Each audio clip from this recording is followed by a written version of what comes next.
ভালো investment decision নিতে গিয়ে আমরা প্রায়ই আমাদের সবচেয়ে শক্তিশালী হাতিয়ারটা ভুলে যাই। কি বলুন তো? Common sense. এই নিয়েই আজকে আলোচনা করব। অ্যাসেট জেনের পক্ষ থেকে আমি অতনু। ফিন্যান্স আসলে সহজ হওয়ার কথা, কিন্তু আজ এটাকে এমন ভাবে জটিল বানানো হচ্ছে যেন টাকা সামলাতে গেলে আগে এক্সপার্ট হতে হয়। মিউচুয়াল ফান্ড ইন্ডাস্ট্রি হাজারো স্কিম, ক্যাটাগরি আর কঠিন শব্দে একটা সহজ বিষয়কে অকারণে কঠিন করে তুলেছে। ইনভেস্টরদের দেখে আমি একটা জিনিস পরিষ্কার বুঝেছি, এই জটিলতা সাধারণ ইনভেস্টরদের জন্য নয়, এটা বেশি উপকার করে যারা ফিনান্সিয়াল প্রোডাক্ট বিক্রি করে তাদের। জটিলতা এমন একটা পরিস্থিতি তৈরি করে যেখানে ইনভেস্টর নিজের সিদ্ধান্তে ভরসা হারায়। তখন সে তথাকথিত এক্সপার্টদের উপর নির্ভর করে, যাদের উদ্দেশ্য সবসময় আপনাকে সাহায্য করা নাও হতে পারে। কমন সেন্স বলে ভারতের ইনভেস্টমেন্ট কখনো একা একা হয় না, এটা পরিবারের সিদ্ধান্ত।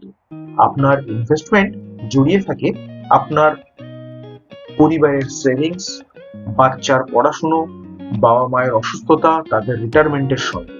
কিন্তু বেশিরভাগ প্ল্যাটফর্ম আপনাকে একজন আলাদা ব্যক্তি হিসাবেই দেখে।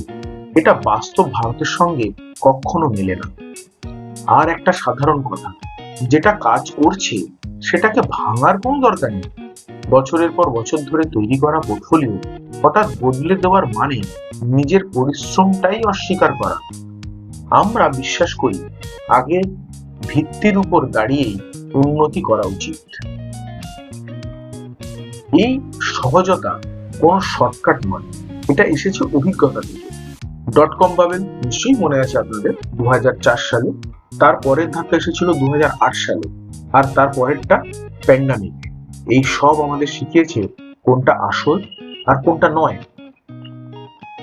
বাজারের টাইমিং ধরার চেষ্টা না করে ধারাবাহিকভাবে বিশ্বাস রাখাই কমন সেন্স। নিয়মিত এসআইপি, দীর্ঘ সময় ধরে, এটাই বাস্তবে কাজ করে। অটোমেশন আপনাকে ডিসিপ্লিন রাখে, অতি মানব হতে হয় না সাধারণ ইনভেস্টমেন্টের জন্য।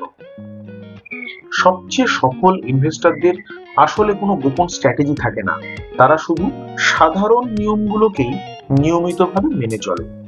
এটাই কমন সেন্স, কিন্তু ধারাবাহিকভাবে করা এটাই কঠিন। ভালো ইনভেস্টমেন্ট আপনার জীবন দখল করবে না, আপনার ইনভেস্টমেন্ট চুপচাপ কাজ করবে আর আপনি জীবন উপভোগ করবেন। এই ভাবনাটা যদি ভালো লাগে, প্লিজ আমাদের উৎসাহিত করবেন লাইক দিয়ে আর সাবস্ক্রাইব করে। কারণ আজকের ছোট্ট সিদ্ধান্তই হতে পারে আগামী সবচেয়ে বড় ভরসা। ধন্যবাদ।